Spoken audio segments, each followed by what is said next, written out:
حضرت علی رضی اللہ تعالی عنہ گھر میں داخل ہوئے. صبح کا وقت ہے. حضرت علی رضی اللہ تعالی عنہ گھر میں داخل ہوتے ہیں. حضرت علی جب گھر میں داخل ہوتے ہیں تو عجیب و غریب حالت دیکھتے ہیں کہ فاطمہ رو رہی ہے.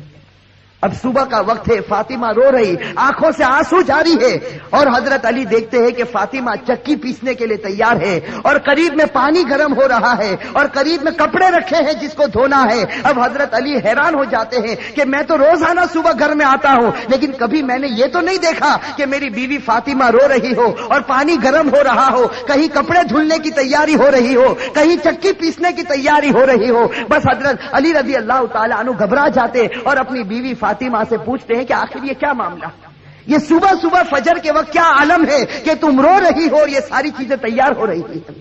روایت کے اندر ہے حضرت فاطمہ کوئی جواب نہیں دیتی. حضرت علی جیسے جیسے سوال کرتے فاطمہ کا رونا اور زیادہ ہو جاتا. حضرت علی بہت سوال کرتے اور فاطمہ دھاڑے مار کر روتی ہے. آخر میں حضرت علی کہتے ہیں کہ تجھے خدا کا واسطہ ہے, مجھے بتا دے تو کیوں رو رہی ہے, اور صبح میں یہ کیا حال ہے کہ پانی گرم ہوتا ہے, کہیں کپڑے دھلے جا رہے ہیں, کہیں کچھ تیاری ہو رہی, آخر کیا معاملہ ہے. بس حضرت فاطمہ رونے لگتی اور رو کر کہتی ہے کہ میں آپ سے کیا بتاؤں, رات کو میں نے خواب دیکھا. حضرت فاطمہ فرماتی ہے کہ رات کو میں نے خواب دیکھا, خواب میں نے میرے آقا سرکار دو عالم صلی اللہ علیہ وسلم کو دیکھا. خواب میں نے میرے والد نبی کو دیکھا کہ وہ کسی چیز کو تلاش کر رہے, وہ کسی چیز کو ڈھونڈ رہے ہیں. فاطمہ فرماتی ہے کہ میں نے خواب میں میرے والد سے پوچھا کہ اے میرے ابا جان, اے میرے نبی, تم کون سی چیز تلاش کرتے ہو, تم کس کو ڈھونڈتے ہو؟ تو میرے نبی, میرے ابا نے کہا کہ فاطمہ بیٹی میں تجھے ہی تلاش کر رہا ہوں, بیٹی میں تجھے ہی تلاش کرتا ہوں, میں تجھے ہی ڈھونڈ رہا ہوں. روایت کے اندر ہے کہ حضرت فاطمہ رضی اللہ تعالی عنہ یہ خواب بتاتی ہے اور اس کے بعد اپنے شوہر علی سے کہتی ہے کہ علی آج میرا یہ آخری دن ہے, میرے نبی نے, میرے والد نے مجھے بتا دیا, اب کچھ ہی دیر میں اپنے خدا کو پیاری ہونے والی ہوں, یہ میرا آخری وقت ہے. حضرت علی رضی اللہ تعالی عنہ دھاڑے مار کر روتے ہیں. روایت کے اندر ہے کہ حضرت علی پوچھتے ہیں کہ اے فاطمہ, ابھی تیرے والد کو انتقال ہوئے 6 مہینے بھی نہیں گزرے, ابھی ان کا غم ہمارے سینوں کے اندر ہے, تیرا انتقال ہو جائے گا, ہم غم کو کیسے برداشت کریں گے؟ فاطمہ جواب دیتی ہے کہ علی اپنے شوہر سے کہتی ہے کہ جس طرح میرے ابا کی وفات پر تم نے صبر کیا تھا, میری وفات پر بھی تم صبر کر لینا. میری ماں بہنیں, اصل بات مجھے یہ بتانی ہے کہ حضرت فاطمہ رضی اللہ تعالی عنہا کی طبیعت خراب سے خراب ہونے لگتی ہے, بخار چڑھنے لگتا ہے. حضرت فاطمہ چکی پیس رہی ہے. حضرت علی ان کے ہاتھوں کو پکڑ لیتے ہیں اور کہتے ہیں کہ اب یہ بس کرو, آج تمہارا آخری دن ہے, تم ہمیں چھوڑ کر جانے والی ہو, یہ چکی کو پیسنا, یہ کپڑے دھونا, یہ پانی کو گرم کرنا, یہ سب تکلیف کیوں اٹھا رہی ہو؟ فاطمہ رو کر کہنے لگتی ہے, فاطمہ رو کر کہنے لگتی ہے کہ مجھے تمہارا بھی حق ادا کرنا ہے اور مجھے میرے بیٹے حسن اور حسین کا بھی حق ادا کرنا ہے. میں دنیا سے چلی جاؤں گی, میں چاہتی ہوں کہ چکی پیس کر جاؤں, کپڑے دھل کر جاؤں, اپنے بچوں کو نہلا کر جاؤں, تاکہ میرے انتقال کے بعد تمہیں کسی کے سامنے ہاتھ پھیلانا نہ پڑے, تاکہ تمہیں کسی کے سامنے ہاتھ پھیلانا نہ پڑے. روایت کے اندر ہے کہ حضرت علی ان کو سمجھا کر کھڑا کرتے ہیں. ابھی ان کو کھڑا کرتے حضرت علی رو رہے, فاطمہ رو رہی, اتنے میں وہ پیارے بچے حسن اور حسین گھر کے اندر داخل ہوتے ہیں. میرے بھائیو, سوچو اس ماں کے دل کے اوپر کیا گزرتی ہوگی جو اپنے بچوں کو, حسن اور حسین کو آخری مرتبہ دیکھتی ہے. حضرت فاطمہ دونوں بچوں کو اپنے سینے سے لگا لیتی ہے. حضرت علی رو رہے, فاطمہ روتی. ان کا رونا دیکھ کر وہ 2 معصوم بچوں کو رونا آ جاتا. وہ 2 معصوم بچے جب روتے ہیں اور اپنی ماں سے پوچھتے ہیں کہ ماں تو کیوں روتی ہے, اپنے باپ سے پوچھتے ہیں کہ ابا جان تم کیوں روتے ہو, علی کوئی جواب نہیں دیتے, فاطمہ کوئی جواب نہیں دیتی. فاطمہ صرف بچوں سے اشارہ کرتی ہے کہ تم میرے والد کی قبر کے اوپر چلے جاؤ, تم میرے نبی کی قبر پر چلے جاؤ. تاریخ میں یہ بات لکھی ہے کہ حسن اور حسین دونوں معصوم بچے ہیں, دونوں لاڈلے بچے ہیں. نبی کی قبر کے اوپر جاتے ہیں, ابھی قبر کے اوپر کھڑے ہوتے ہیں کہ اندر سے آواز آتی ہے, حضرت محمد رسول اللہ صلی اللہ علیہ وسلم کی آواز آتی ہے کہ اے میرے نواسے, تم اپنی ماں کے پاس چلے جاؤ, میرے پاس تو تم بعد میں بھی آ سکتے ہو, لیکن آج آخری دن ہے, اس دن کے بعد تمہیں اپنی ماں کا چہرہ نظر نہیں آئے گا. میرے بھائیو سوچو ان بچوں کے اوپر کیا گزرتی. وہ بچے روتے پیٹتے گھر میں آتے دیکھتے ہیں کہ ماں بھی رو رہی, باپ بھی رو رہا. یہ دونوں بچے آ کر رونے لگتے, اپنی ماں کے گلے لگ جاتے. روایت کے اندر ہے کہ فاطمہ کا بخار اور بڑھتا ہے, شام کا وقت ہوتا ہے. اب حضرت فاطمہ کو یقین ہو جاتا کہ اب میرا انتقال ہوگا, اب میرا آخری وقت آ گیا. میری ماں بہنیں کان کھول کر سنے. حضرت فاطمہ اپنے شوہر کو قریب میں بٹھا دیتی ہے. حضرت فاطمہ علی رضی اللہ تعالی عنہ کو قریب میں بٹھاتی ہے اور حضرت فاطمہ کہتی ہے, اپنے شوہر سے کہتی ہے کہ میں 3 بات تمہارے سامنے رکھتی ہوں. میری ماں بہنیں اس بات کو سنیں اور سوچیں کہ ہم اپنی زندگی کو کیسے بدلیں. وہ فاطمہ رضی اللہ تعالی عنہا جو اللہ کے رسول کی لاڈلی تھی, وہ فاطمہ رضی اللہ تعالی عنہا جو اس امت کے واسطے اپنے پیٹ پر پتھر باندھتی تھی, وہ فاطمہ رضی اللہ تعالی عنہا پیشانی پر ہمارے نبی نے بوسا دیا, وہ فاطمہ رضی اللہ تعالی عنہا جن کے بارے میں ہمارے نبی نے کہا سیدۃ نساء اہل الجنہ فاطمہ رضی اللہ تعالی عنہا کہ جنت میں عورتوں کی اگر سردارن بنے گی تو حضرت فاطمہ رضی اللہ تعالی عنہا بنے گی. وہ فاطمہ رضی اللہ تعالی عنہا کا آخری وقت ہے, پیشانی کے اوپر پسینہ ہے, اپنے بستر پر لیٹی ہوئی ہے اور بخار بڑے زوروں کے اوپر ہے. اپنے شوہر کو قریب بٹھاتی ہے اور پہلا جملہ کہتی ہے, حضرت علی سے کہتی ہے, ان کے شوہر ہے, قریب میں معصوم بچے بیٹھے رو رہے, کبھی اپنی ماں کا منہ دیکھتے ہیں, کبھی اپنے باپ کا منہ دیکھتے ہیں. حضرت فاطمہ اپنے شوہر سے کہتی ہے کہ علی معلوم نہیں تمہارے نکاح میں آنے کے بعد میری طرف سے تم کو کتنی تکلیف پہنچی ہوگی. فاطمہ کہہ رہی کہ اے میرے شوہر معلوم نہیں جب سے میں تمہاری نکاح میں آئی ہوں معلوم نہیں میری وجہ سے تم کو کتنا دکھ اٹھانا پڑا ہوگا, تم کو میری وجہ سے کتنی تکلیف اٹھانی پڑی ہوگی. فاطمہ کہتی ہے میرے شوہر خدا کے واسطے میرے مرنے سے پہلے مجھے معاف کر دے. اپنے شوہر سے کہتی ہے کہ میرے مرنے سے پہلے مجھے معاف کر دے تاکہ قیامت کے میدان میں مجھے میرے نبی کے سامنے ذلیل نہ ہونا پڑے, مجھے میرے والد کے سامنے رسوا نہ ہونا پڑے. اے میرے شوہر میں نے تیرے حق میں کوتاہی کی, میں نے تیرے حق میں غلطی کی, میری طرف سے تجھے دکھ پہنچا ہے, اے میرے شوہر مجھے معاف کر دے. روایت میں ہے کہ علی دھاڑے مار کر رونے لگتے, فاطمہ کے سر پر ہاتھ پھیرتے اور کہنے لگتے فاطمہ تو غم مت کر, آج فکر میں کرتا ہوں کہ تو نبی کی بیٹی تھی لیکن میں تیرا حق ادا نہ کر سکا, تو نبی کی بیٹی تھی میں تیرا حق ادا نہ کر سکا. اور اس کے بعد علی ایک لمبی سانس لے کر رو کر کہتے ہیں کہ فاطمہ مجھے معلوم ہے جب سے تو میرے گھر پر آئی ہے تجھے 2 وقت کی روٹی کبھی نصیب نہیں ہوئی ہے. میرے بھائیو روایت کے اندر ہے کہ فاطمہ رضی اللہ تعالی عنہا دھاڑے مار کر روتی ہے اور کہتی ہے, ایک دوسری بات کہتی ہے کہ اے میرے شوہر میرے انتقال کے بعد تمہیں جس عورت کے ساتھ نکاح کرنا ہو کر لینا. فاطمہ کہتی ہے میرے انتقال کے بعد جس عورت کے ساتھ نکاح کرنا ہو کر لینا. اس کے بعد اپنے پیارے بیٹے حسن اور حسین کی طرف کر کے کہتی ہے, اور حسین کی طرف اشارہ کر کہتی ہے کہ علی کے ساتھ نکاح کرنا ہو نکاح کرنا, لیکن ایک رات میرے ان بچوں کے پاس بھی گزارنا. یہ معصوم ہے, یہ اپنا اچھا اور برا نہیں سمجھتے, جب یہ بالغ ہو جائے تو ان کو خدا کے حوالے کر دینا. اور تیسری بات میری ماں بہنیں کان کھول کر سنیں, یہ ہمارے نبی کی بیٹی کی آخری وصیت, ہمارے نبی کی لاڈلی بیٹی کی آخری وصیت. حضرت فاطمہ رضی اللہ تعالی عنہا فرماتی ہے کہ اے میرے شوہر, حضرت علی سے کہتی ہے کہ میرے شوہر جب میرا انتقال ہو جائے تو کسی کو نہ بلانا, جب میرا انتقال ہو جائے, جب میری وفات ہو جائے کسی کو نہ بلانا. حضرت علی بڑے جوش میں آ جاتے اور کہتے ہیں کہ تو نبی کی بیٹی ہے اور تو کہتی کسی کو نہ بلانا, میں تو سارے مدینے والوں کو بلاؤں گا, میں انصار کو بلاؤں گا, میں مہاجرین کو بلاؤں گا, میں پورے مدینے کو تیرے جنازے میں جمع کر دوں گا. حضرت فاطمہ اشارے سے کہتی ہے کہ نہیں, میرے جنازے میں کسی کو نہ بلانا, میرے جنازے میں صرف تم ہوں گے اور میرے یہ 2 معصوم بیٹے ہوں گے, ان کے سوا میرے جنازے میں کوئی نہ آئے. حضرت علی پوچھتے آخر وجہ کیا ہے؟ حضرت فاطمہ رونے لگتی اور رو کر کہنے لگتی ہے کہ میرے والد نے مجھ سے کہا تھا کہ بیٹی پردے میں رہنا, میرے والد نے مجھ سے کہا تھا بیٹی پردے میں رہنا, میں نے میری والد کی بات کو پورا کر لیا.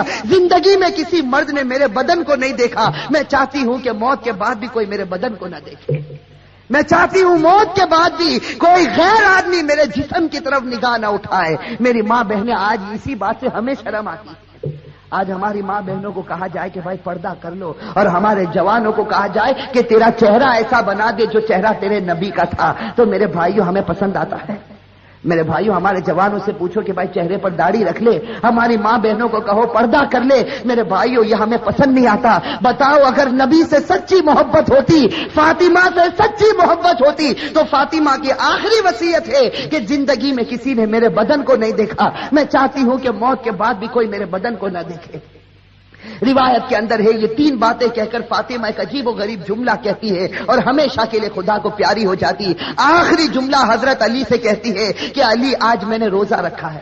میرے بھائیو سنو، حضرت فاطمہ کہتی ہے کہ علی آج میں نے روزہ رکھا ہے، خواب میں میرے والد میرے نبی نے مجھ سے کہا تھا کہ سحری علی کے دسترخوان پر کرنا، افطار انشاءاللہ میرے دسترخوان پر ہوگا۔ بس یہ جملہ کہہ کر فاطمہ ہمیشہ کے لیے اٹھ جاتی ہے۔ روایت کے اندر میرے بھائی اصل بات مجھے یہ بتانی ہے کہ آخرت کا معاملہ بڑا خطرناک معاملہ ہے۔ حضرت فاطمہ رضی اللہ تعالی عنہا کو کفن پہنایا جاتا۔ روایت کے اندر ہے وہ عجیب و غریب منظر تھا کہ جب فاطمہ کا جنازہ اٹھا، 6 مہینے پہلے ہمارے نبی کا جنازہ اٹھا تھا، اس وقت پورا مدینے نے غم منایا تھا۔ آج 6 مہینے کے بعد ان کی لاڈلی بیٹی خدا کو پیاری ہوتی ہے۔ روایت میں جب ان کے گھر جنازہ اٹھتا ہے، جردے کے ایک پائے کو علی نے اپنے کندھے پر ہے، دوسرے پائے بڑے بیٹے حضرت ہر اپنے کندھے پر رکھا ہے، تیسرے پائے کو حضرت نے کندھے پر رکھا، سا پایا دینے والا موجود نہیں، علی انت کرتے ہیں۔ اچانک صحابی سامنے سے نظر آئے جن کا نام ہم سب ہیں، حضرت ابو ذر غفاری رضی اللہ تعالی عنہ، وہ وہاں پہنچ جاتے ہیں۔ علی کہتے ہیں کہ خدا نے بھیجا ہے اور آج اللہ کے رسول کی لاڈلی بیٹی کا انتقال ہو گیا، تم ان کو کندھا دے دو۔ حضرت ابو ذر غفاری کندھا دیتے ہیں، یہ جنازہ اٹھ کر چلتا ہے۔ روایت کے اندر ہے وہ معصوم بچے رو رہے، وہ علی رو رہے، ابو ذر غفاری رو رہے۔ روایت کے اندر ہے کہ وہ قبر جہاں قبر کو کھودا گیا تھا، اب اس قبر کے اندر فاطمہ کو رکھنا ہے۔ میری ماں بہنیں کان کھول کر سنیں، جب اس قبر کے اندر فاطمہ کو رکھنا ہوتا ہے، حسن اور حسین جو معصوم بچے اپنی ماں کو جب قبر میں رکھنے جاتے ہیں تو بے چین ہو کر تڑپنے لگتے ہیں جیسے کوئی مچھلی بغیر پانی کے تڑپتی ہے۔ حضرت علی کی آنکھوں سے آنسو جاری ہے، داڑھی مبارک تر ہو گئی ہے، کپڑا مبارک تر ہو چکا، حضرت علی رو رہے، وہ معصوم بچے روتے۔ ان کا رونا دیکھ کر حضرت ابو ذر غفاری رضی اللہ تعالی عنہ کے اندر ایک حالت پیدا ہو جاتی ہے۔ حضرت ابو ذر غفاری برداشت نہیں کر سکتے اس منظر کو۔ حضرت ابو ذر غفاری جب حضرت فاطمہ کے جنازے کو رکھنے جاتے ہیں تو قبر کے ساتھ میں بات کرنا شروع کرتے ہیں۔ ابو ذر غفاری اس قبر سے کہتے ہیں یا قبر، حضرت ابو ذر غفاری اس قبر سے کہتے ہیں یا قبر اتدری من التی جئنا بہا الیک، یا قبر اتدری من التی جئنا بہا الیک، ہذہ بنت رسول اللہ، ہذہ زوجۃ علی، ہذہ ام الحسنین۔ حضرت ابو ذر غفاری اس قبر سے کہتے ہیں کہ اے قبر تجھے معلوم ہے ہم کس کا جنازہ لے کر آئے؟ اس لیے کہ حضرت ابو ذر غفاری سے برداشت نہیں ہوتا، وہ معصوم بچے روتے ہیں، وہ علی جیسا بہادر آج اپنی آنکھوں سے آنسو بہاتا ہے، تو حضرت ابو ذر غفاری اس قبر سے کہتے ہیں یا قبر، اے قبر تجھے معلوم ہے ہم کس کا جنازہ تیرے اندر رکھتے ہیں؟ یہ اس کا جنازہ ہے جس کو اللہ کے رسول کی بیٹی کہا جاتا، یہ اس کا جنازہ ہے جس کو علی کی بیوی کہا جاتا، یہ اس کا جنازہ ہے جس کو حسن اور حسین کی ماں کہا جاتا۔ روایت کے اندر ہے کہ ابو ذر غفاری جنازے کو رکھتے یہ جملہ کہتے ہیں، قبر کے اندر سے آواز آتی، قبر کے اندر سے آواز آتی یا ابا ذر، اے ابو ذر، ھذا لیس بیت نسب ولا حسب، کہ ابو ذر یہاں خاندان مت گناؤ، یہاں خاندان اور رشتے مت گناؤ، یہاں تو یہ بتاؤ اچھے عمل کر کے کون آیا اور برے عمل کر کے کون آیا۔ میرے بھائیو یہ جو جملہ قبر کے اندر سے نکلا تھا یہ فاطمہ کے لیے نہیں نکلا تھا، یہ فاطمہ کے لیے نہیں نکلا تھا۔ حضرت فاطمہ بخشائی خدا کی بندی ہے، ہمارے نبی نے بشارت دی ہے کہ وہ جنتی ہے، لیکن یہ جملہ ہمارے لیے، ہماری ماں بہنوں کے لیے نکلا تھا کہ جب قبر کے سامنے تمہارا جنازہ آ گیا، اب یہ مت بتاؤ تمہارے پاس بنگلہ تھا یا گاڑی تھی، تم کون سے خاندان سے تعلق رکھتے تھے، تم کس زمین پر رہتے تھے، اب خدا کو کوئی پرواہ نہیں، اب تو یہ بتاؤ خدا کے رسول کو مان کر آئے ہو یا نافرمانی کر کے آئے ہو؟ اگر مان کر آئے ہو تو جنت کا باغ ہے، اور میرے بھائیوں نافرمانی کر کے آئے ہو تو اللہ حفاظت فرمائے، وہ جہنم کے گڑھوں میں سے ایک گڑھا ہے۔ میرے بھائیو اللہ ہم سب کی عذاب قبر سے اللہ ہم سب کی حفاظت فرمائے۔ میرے بھائیو آج سچی بات ہے، خاص کر کے میں اپنی ماں بہنوں سے کہتا، آج ہماری ماں بہنیں جب آپس میں جمع ہوتی ہے، دنیا کی باتیں ہوتی ہے، غیبت ہوتی ہے، چغلی ہوتی ہے، آپس کا حسد اور عداوت نکالی جاتی ہے، لیکن میرے بھائیو آج آخرت کے تذکرے ہم سے ختم ہو چکے ہیں، آج موت اور موت کے تذکرے ہم سے ختم ہو چکے۔ میں آپ سے پوچھتا ہوں کہ وہ حضرت عثمان غنی رضی اللہ تعالی عنہ جب غزوہ تبوک کا موقع ہوتا ہے، ہمارے نبی فرماتے ہیں کہ عثمان تم کتنا مال لا سکتے ہو؟ حضرت عثمان اتنا مال لاتے کہ ہمارے نبی کو کہنا پڑتا عثمان بس کرو، تم نے خدا کے راستے میں بہت قربانی دے دی۔ اور پھر ہمارے نبی کہتے ہیں کہ عثمان کو قریب بلاتے اور کہتے ہیں کہ عثمان آج تم نے اتنا مال دیا خدا کے راستے میں کہ خدا تم سے اتنا خوش ہو گیا کہ اگر اب تم سے کوئی گناہ ہوگا تو خدا تمہاری پکڑ نہیں کرے گا۔ میرے بھائیوں کیسا سرٹیفکیٹ حضرت عثمان غنی رضی اللہ تعالی عنہ کو ملتا ہے، خلیفۃ المسلمین جو بنے۔